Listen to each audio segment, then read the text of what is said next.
So as a child survivor of the Nazi reign of terror, I learned indelible lessons about the nature of evil. I know the consequences of being stigmatized and demonized as a spreader of disease. My perspective is informed by my experience, by the historical record, and by the empirical evidence. We were required, as Germans know, to wear a yellow Star of David to identify us, to segregate Jews. Exclusionary laws barred the family from normal life, from attending ordinary activities. Our property was impounded. We were forbidden to participate in all educational, religious, cultural gatherings. Travel was forbidden for Jews, so there was no escape. These painful memories from my childhood sensitized me to the threat posed by current restrictive government dictates. You know, in 1776, Benjamin Rush, a doctor and signer of the Declaration of Independence, foresaw the danger of medicine organizing as what he called an undercover dictatorship. Under the Nazi regime, moral norms were systematically obliterated. The medical profession and institutions were radically transformed.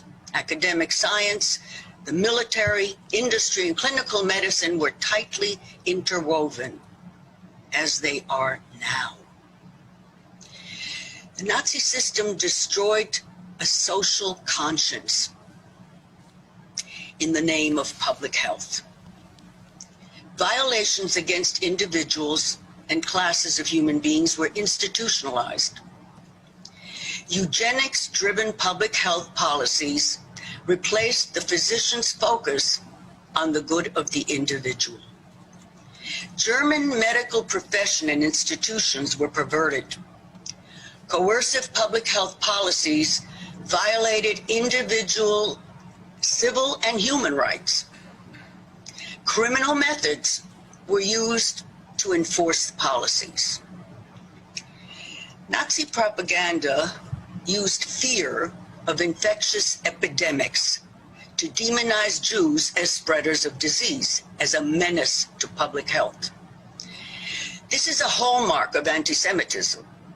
Blame the Jewish people for existential threats. In the Middle Ages, Jews were blamed for the bubonic plague and the Black Plague. Fear and propaganda were the psychological weapons the Nazis used to impose a genocidal regime. And today, some are beginning to understand why the German people didn't rise up. Fear kept them from doing the right thing. Medical mandates today are a major step backward toward a fascist dictatorship and genocide. Government dictate medical interventions. These undermine our dignity as well as our freedom. First, it was vaccination mandates for children. Now it's for adults.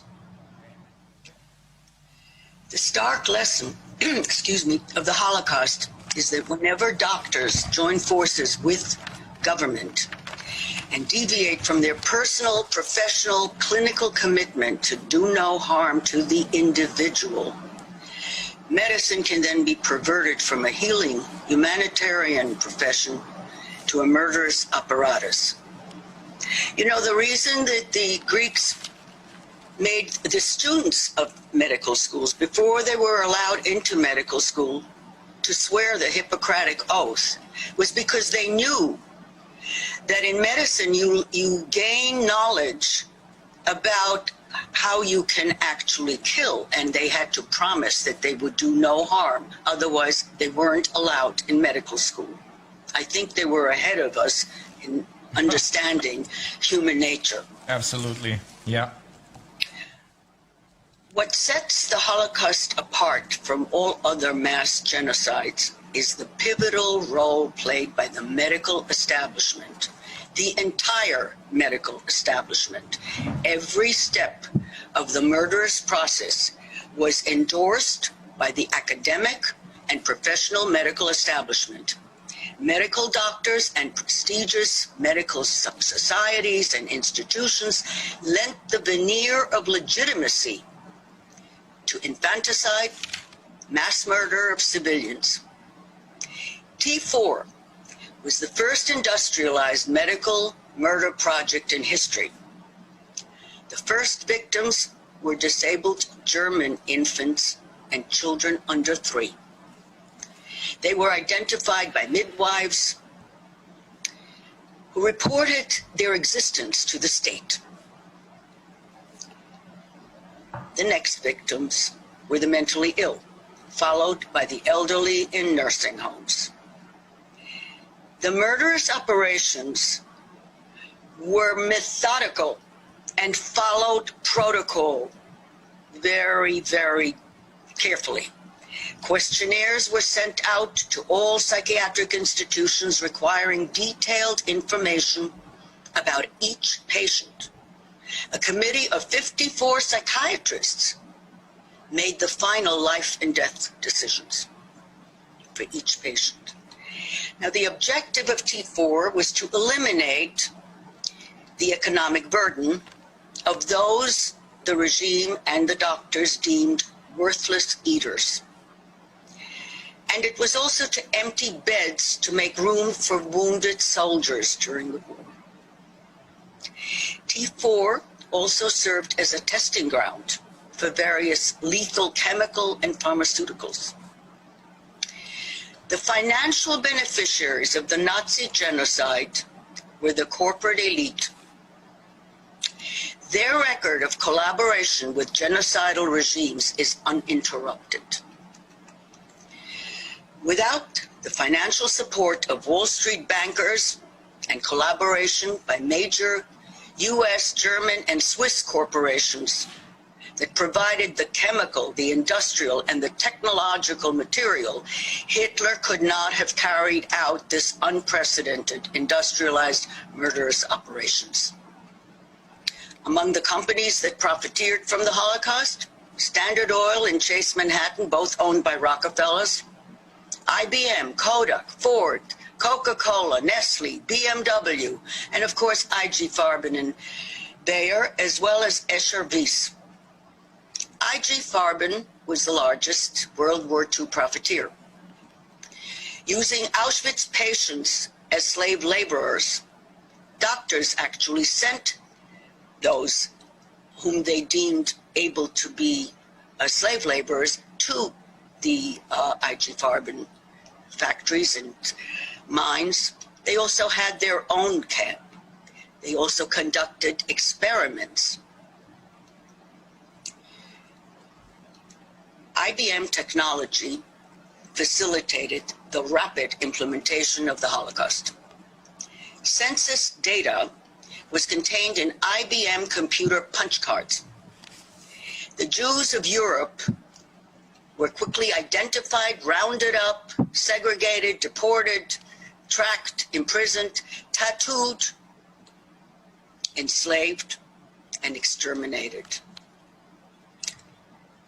COVID-19 pandemic has exposed eugenics-driven public health policies in Western Europe and the United States. This is a chilling replay of T4. Government directives to hospitals and nursing homes essentially condemned the elderly to death. In Europe and the United States, hospitals were ordered not to provide medical treatment, including oxygen, to elderly people in nursing homes. Several U.S. governors sent infected elderly people to nursing homes, knowing that they lacked essential safeguards to prevent the spread of the virus. before he issued the executive order that sent 15,000, more than 15,000 human beings to death, Governor Cuomo of New York State predicted that the virus would be like fire through dry grass in nursing homes.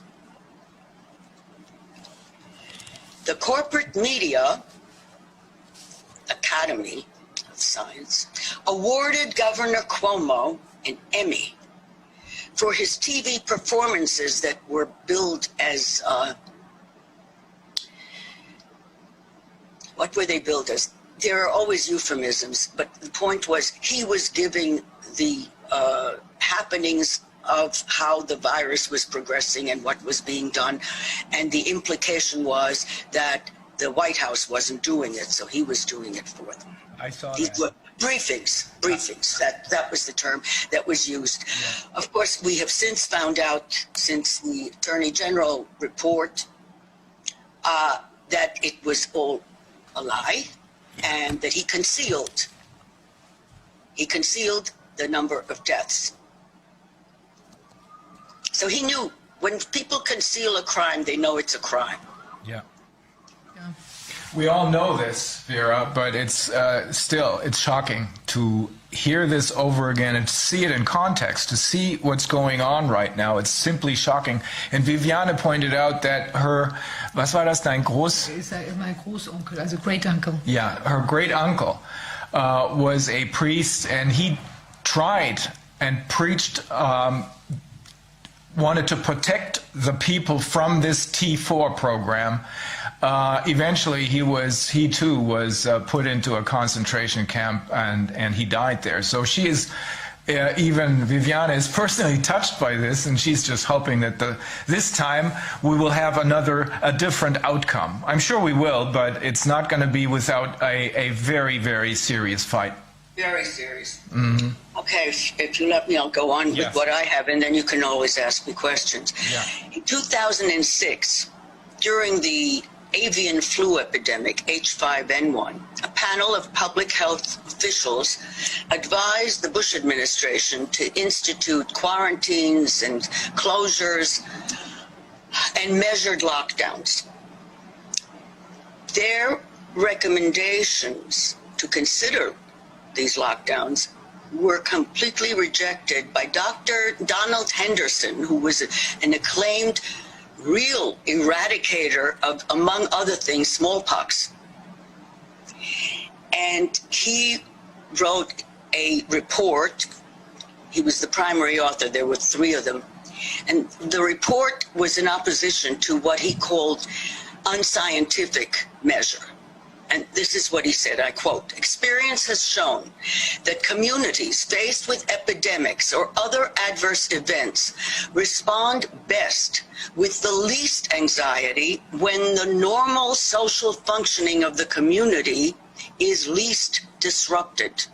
Strong political and public health leadership to provide reassurance and to ensure that needed medical care services are provided are critical elements. If either is seen to be less than optimal, a manageable epidemic could move toward catastrophe. Today, debate is forbidden. A doctor is not allowed to say that. The virus is being exploited to maintain a state of fear. Lockdowns have, in this time around, proved to be very effective tool for social control, but they failed to change the course of the virus. People are being conditioned to submit passively to government dictates. Children who are deprived of an education are being conditioned to distrust people. Mandatory masks are an insidious psychological weapon. They demean our dignity as free human beings. They do not work in this or any epidemic, and they are the symbolic equivalent of the yellow star. Study after study has found that lockdowns destroyed millions of lives and livelihoods, throwing millions of people into poverty. Even the Wall Street Journal has conceded that lockdowns were not worth the pain.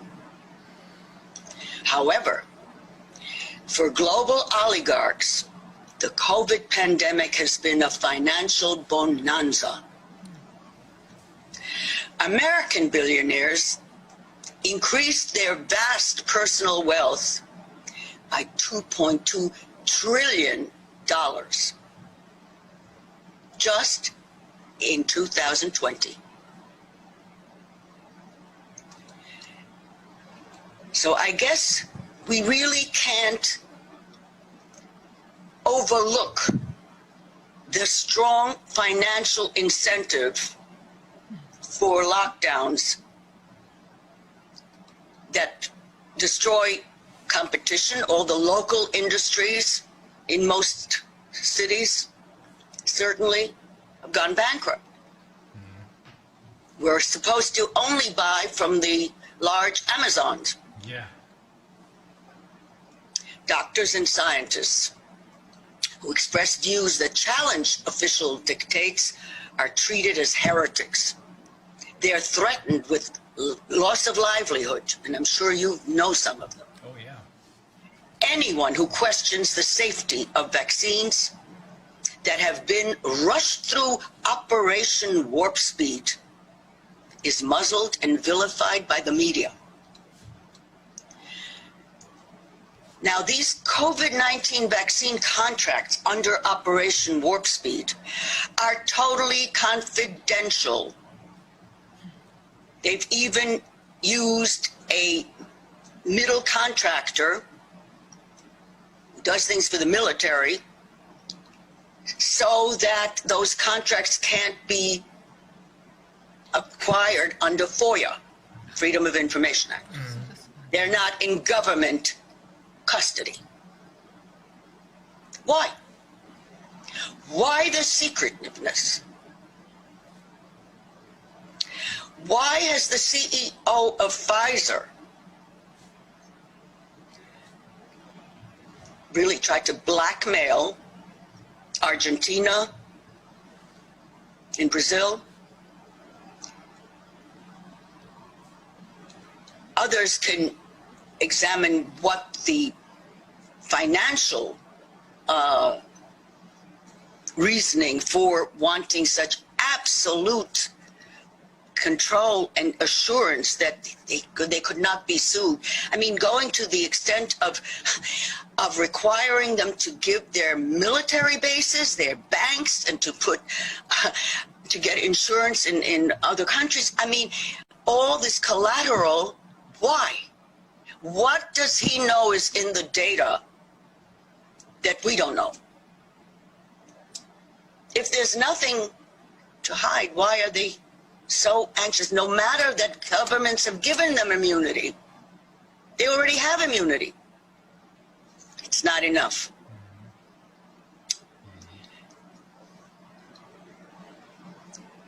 Bill Gates stated in 2020 that the final solution to the pandemic will be a vaccine.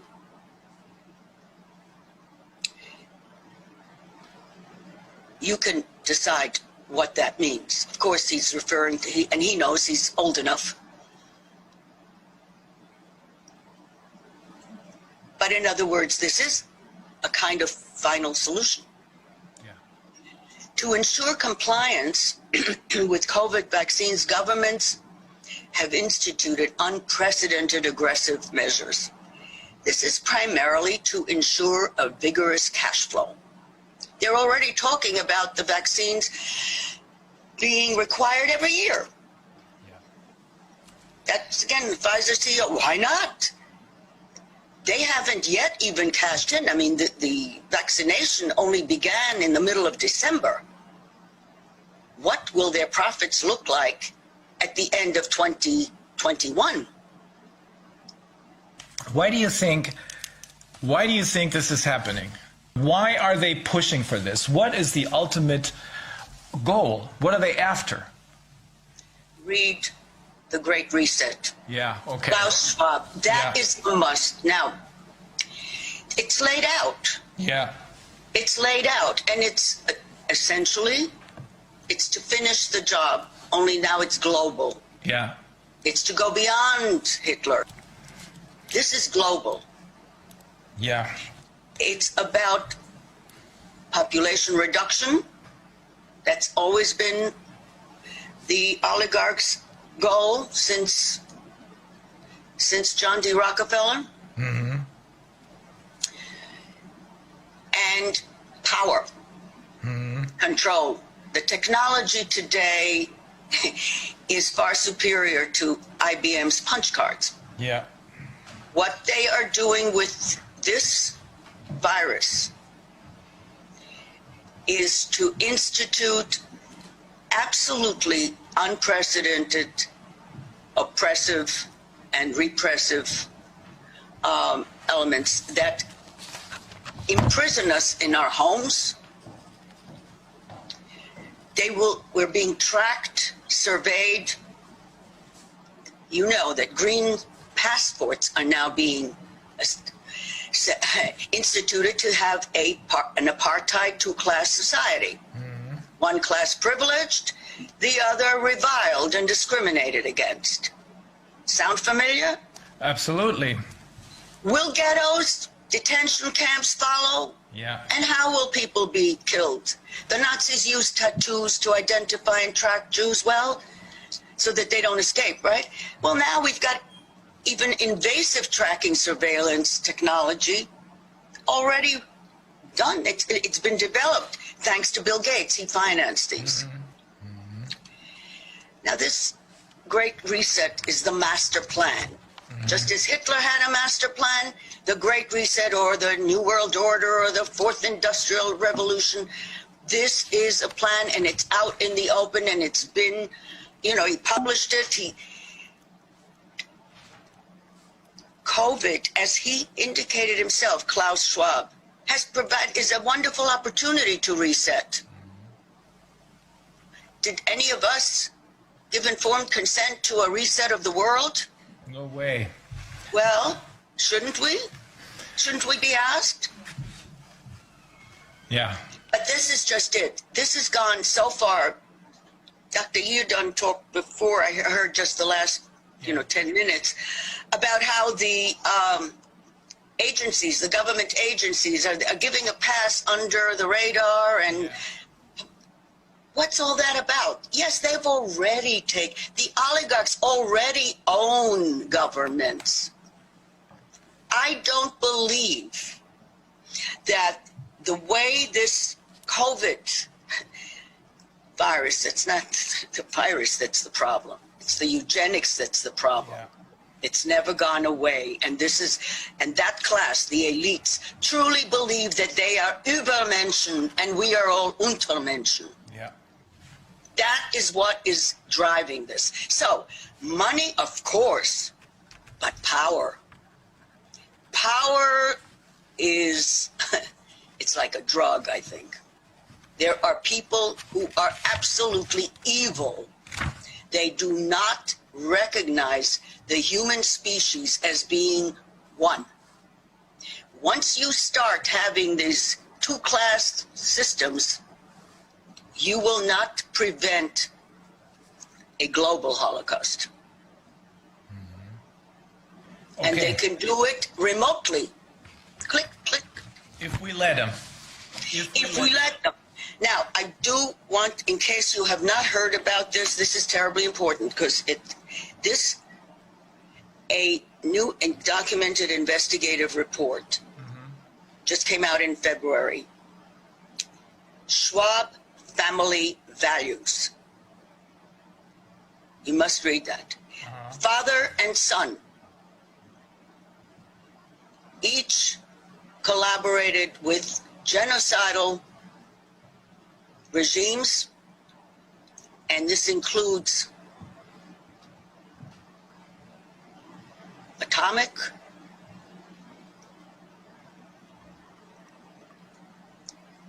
includes the Nazis, one generation, a continuum by the son, including dealing with the South African apartheid regime. You must read it, and you must interview him and get the documents. He documented, I've been looking for this, and nothing, I couldn't find anything on the website. It was all wiped out. Nothing on the website tells you anything about Klaus Schwab before 1970. The man was born in 1938. Yeah. And then when he appeared, suddenly he had, 20 doctorates and, and Harvard and Kiss. I mean, it was just, this is a continuum. He provides the intellectual reasoning, and really it's a protocol, how they're going to work. They don't just want to control us the way they are now, telling us how far distance we may stay from one another and be masked and all that. They also want to control our mind, our thinking. They want to know what we're thinking. And they already evidently have the, technology has gone way, way, way beyond its scope that it should, just as medicine has. Just as government has. Government should not be interfering in our personal lives, in our medical choices. What is that? Where did that come from? It started with the Nazis. That's really why I say my hope, while I never thought that I would be alive to be again afraid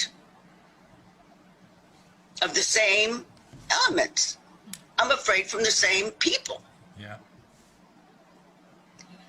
I think that as a Jew who was persecuted under that regime, I believe that this generation must lead this fight. You do too. We are connected. We were the victims. Your ancestors, right, were the perpetrators. We now must work together because each one of us, and there is, I'm sure, there's a memory going on in Germany, among Germans. You've got to plug into that and say, this time around, we won't let them get away with it. Because it's worse. It is worse. It's worse. We won't let him get away with it. We spoke with Naomi Wolf a week ago, and she alerted us to what it's a digital passport, this green passport, what it can do. And it turns us into everything, whatever you want. Everything. The banking, there are visionaries. There are people, the books that have been written, though. And those things, they grasp things, artists grasp things before the rest of us do. Mm-hmm. And the tragedy really was that, there were people, there was for example, a leader, I'll be talking about this to people in Israel because that's another target I have to deal with, who warned the European Jews in Eastern Europe, get out, leave. Mm-hmm. The place is going to burn down. Get out, leave. And, of course, most didn't because, conspiracy theorists, they didn't call it that then, but it was sort of, what is he talking about? Yes. We're perfectly, we're all right. Nothing's going to happen to us. Luckily, my husband's father took him seriously, left Lithuania and went to Israel, and then brought the wife and the baby, and they were saved, and the others weren't. Mm-hmm. It's probably not a coincidence that we have been speaking with and interviewing a number of people who are Jewish or Israeli, and that there's a really close cooperation that has come from this, and it continues. And I think you're absolutely right. It's us. We have to work together in order to stop this. But the other day I spoke with one of the lawyers who we have set up an international legal cooperation. It works really, really well. including the Australians, because the Australians, the Canadians, the Americans, because we need that legal system, because it's the only one that has this powerful tool of class actions and this very powerful tool of pretrial discovery, which is the best law of evidence that anybody has ever had. And our friend Michael Swinwood, he's a Canadian lawyer who's been working with Indigenous people for 2 or 3 decades now, and he says he agrees with you, and we're going to file another international class action, this time for children only. And he says, of course he realizes that the precursor to this is what happened in the Third Reich, but he says it goes beyond that, because he started out representing indigenous people because they have always been the target of genocidal fantasies. And he says, and I think you agree with this, it used to be only the Indians, now we're all Indians. And that's probably what we are. That's why this is global, and that's why we have to join forces and collaborate in order to stop this. You know, one of the dangers right now is that just as it was in the 30s politically, the factions fighting each other, that's all set up. That's all set up. You know, Black Lives Matter, except in public health, where it's institutionalized racism. Yeah. So those are to divert attention from what they're really doing. Mm. One of the things that I hope that you'll do with some of your class action lawsuits is use the Nuremberg Code. Absolutely. Use that Nuremberg Code. I mean, again, you and I have a good reason to rely on that. And, you know, it's been cited. I know I was involved in 2 cases in the United States where judges, you know, cited it and absolutely used it. And nobody's ever challenged it. The beauty of the Nuremberg Code, which is why all the ones on the other side, really, particularly the officials, the public health, they hate it. They hate the Nuremberg. They even, you know, the Helsinki is a little bit of a watering down as well, because the Nuremberg Code can't be changed. Mm-hmm. It's like the 10 Commandments. Yeah, it is. It is. You know, it was that legal decision was not challenged. The Nuremberg Code stands, and they don't know what to do with it. You see, that's the problem. Helsinki, as you know, it changes every few years depending on what's okay, what's not okay. No. The Nuremberg says you're a subject, right? Not a participant. And these are experiments, not studies. Mm-hmm. The language is terribly, terribly important. Everything in public health is done in euphemisms. Mm-hmm. Never straightforward. When they want to do a pesticide experiment on children, they call it cheers. When they experimented on premature infants, where one were given a lot of oxygen, the other very little, and some 23 babies died who wouldn't have if they would have been in regular care. They call it support. And, you know, the women about to give birth thought support. Oh, that means they're going to support me in this difficult time. You know, it's a premature baby, I'm afraid. That's how they hooked them. Mm-hmm. Okay. And, of course, in these kind of experiments, it's Blacks and Hispanics. Yeah. That is, I spoke with, of course, with Michael Swinwood, who alerted me to the fact that even close to 100 years ago, the Indians, the Canadian Indians, probably the American Indians as well, were used for all kinds of medical experiments.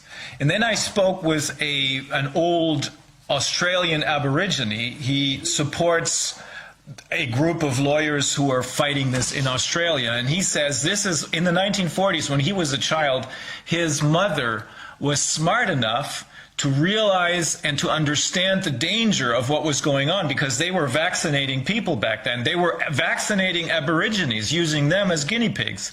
He said, my mother was smart enough. She took us, the children, and we moved from one place to another whenever they came closer. And that's how they survived, and everybody else died or got seriously ill.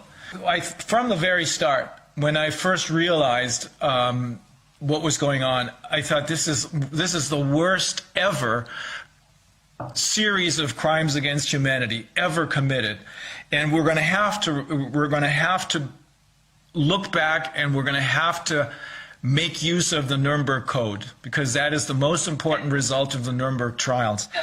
You know, of course, that there is a couple, an Israeli couple who I am in touch with, who filed a complaint with the international, good people. I'm going to have to talk to them again.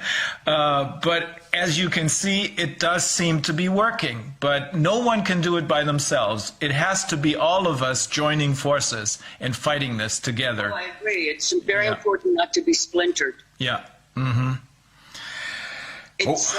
But it's all written out. You see, you can use the plan, the master plan. Mm-hmm. That this is where they're going. And this is not just this one person, Klaus Schwab. He leads it, and he initiated it. Mm-hmm. But this is a global cabal, Yeah, it is. It's probably no more than, say, 3,000 people who are at the very top of this. Unfortunately, they're the oligarchs you're talking about, but there's also members of the churches. And everyone has been given grants or whatever. Yeah. Everybody's been bribed, so everybody's on board. Yeah. Yes. Mm-hmm. And of course the media, in that sense, look, they've been planning this for a long time. Yeah. One of the things, for example, which was, something nobody else looked at it. There was somebody who wrote, Bill Gates was the only one through the Gates Foundation, nice tax exempt, all this foundation. Yeah. They're very much involved. He was one who started very early to fund reporters, journalist schools. So in other words, you already train them by the time they go for their jobs at CNN or CBS or whatever. They're already indoctrinated. Yeah, that's a major problem. We spoke about this early today when our chief legal advisor, Professor Martin Schwab, not related,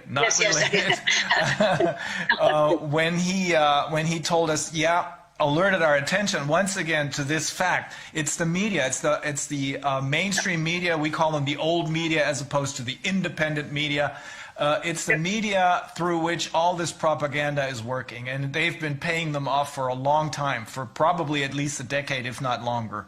Very long. And look, and the internet is the tech people. Yeah. And that's been totally, how did they come about in the first place? Mm-hmm. Most of the technology was developed by U.S. military. Yeah. They invested in Amazon, they invested in Google, etc. Yeah. That's right. Mm-hmm. And I would love, here's something. I would love to know what deal was made in 1995 between the U.S. Justice Department and Bill Gates. Mm-hmm. At that time, he was absolutely going to lose everything. Mm-hmm. They found the goods, in other words. And then suddenly he became a philanthropist. Yeah. That was how it happened. So the question is, what changed? What got the Justice Department off his back? There must have been a deal. It's very, very obvious. Yes, exactly. Mm-hmm. You see, these are a lot of these things. If one opens one's eyes and looks at things, then you start to understand. Yeah. But the trouble is, this is a little bit, again, I think it was in preparation, which is most young people fell in love with the technology. Mm-hmm. It's addictive. The iPhone is absolutely addictive. You walk along the street, people aren't even looking at the lights, they're looking constantly. They wake up and you see, now it's almost like a child with a teddy bear. Can a child imagine that teddy bear, which loves, is going to really do something against them? They can't believe the tracking that's been used for. Yeah. The accumulation of all their personal secret, relationships and whatever. They can't connect that. They think that we're nuts. Mm-hmm. Yeah, that's a really interesting question. There must have been a deal, quite obviously. Can I just quote one thing from Klaus Schwab so we know that, this is his own words. The pandemic represents a rare, narrow window of opportunity to reflect, reimagine, and reset our world. Nothing will ever return to the broken sense of normalcy that prevailed prior to the crisis, because the coronavirus problems marks a fundamental inflection point in our global trajectory. What the fourth industrial revolution will lead to is a fusion of our physical, digital, and biological identity. This is transhumanism, in other words. But they're serious. I know when I first heard even about the concept of transhumanism, I said, oh, that's ridiculous. Yeah. No, that was some years ago. And now there it is. Yeah. This is what they're planning. Yeah. And they've got a lot of the technology to do it. I know.